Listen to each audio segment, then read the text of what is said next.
Utsman bin Affan radhiyallahu taala anhu arda, ketika beliau melewati kuburan, maka beliau menangis luar biasa sampai jenggotnya basah, kata maulanya.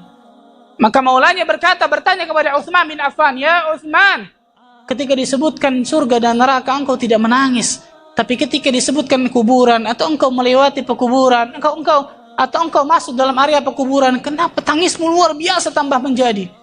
Apa kata Utsman? "Alam tasma' qauli Rasulullah sallallahu alaihi wasallam." Apakah engkau tidak mendengar sabda Rasulullah sallallahu alaihi wasallam yang mengatakan, "Innal qabra awwalu manazilil akhirah." Sesungguhnya kuburan, alam kubur adalah negeri pertama dari negeri akhirat. Fa in naja minhu fama ba'dahu aisar minhu. Barang siapa yang selamat dari alam kubur ini, kedepannya akan jauh lebih mudah. Fa in lam yanju minhu fama ba'dahu ashaddu minhu. Dan barang siapa yang tidak selamat ketika di alam kubur, kedepannya akan jauh lebih berat. Kedepannya akan jauh lebih berat. Kemudian Rasulullah SAW juga mengatakan, kata Utsman bin Affan, "Ma ra'aitu manzaran qat illa al-qabru afdha'u minhu." Tidaklah aku melihat pemandangan yang lebih mengerikan kecuali adanya di alam kubur. Allahu Akbar. Kecuali adanya di alam kubur.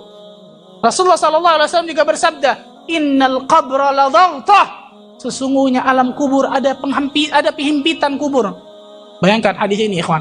Sesungguhnya dalam kubur itu ada himpitan kubur. Lau naja minhu la naja Sa'ad bin Mu'adz.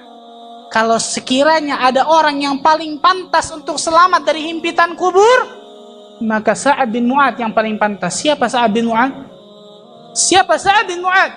Seorang sahabat Nabi SAW yang ketika beliau meninggal, ihtazza 'arsyur rahman li mauti Sa'ad bin Mu'adz. Bergetar arasy Allah ketika meninggalnya Sa'ad bin Mu'adz. 70.000 malaikat turun menyaksikan kesyahidan Sa'ad bin Mu'adz. Seluruh pintu langit dibuka ketika meninggalnya Sa'ad bin Mu'adz. Apa kata Rasulullah? Sa'ad bin Mu'adz akan tetap mendapatkan himpitan kubur. Kemudian Allah Azza wa Jalla luaskan. Bagaimana dengan kita, Bapak Ibu sekalian? Orang yang ketika meninggalnya menggetarkan arasy-Nya Allah. Orang yang ketika meninggalnya kesyahidannya disaksikan 70.000 malaikat. Kemudian pintu langit terbuka. Dia akan tetap mendapatkan himpitan kubur. Kemudian Allah Azza wa Jalla akan meluaskannya. Bagaimana dengan kita? Merasa tenang, tidak mempunyai khasyatullah, tidak mempunyai rasa takut kepada Allah.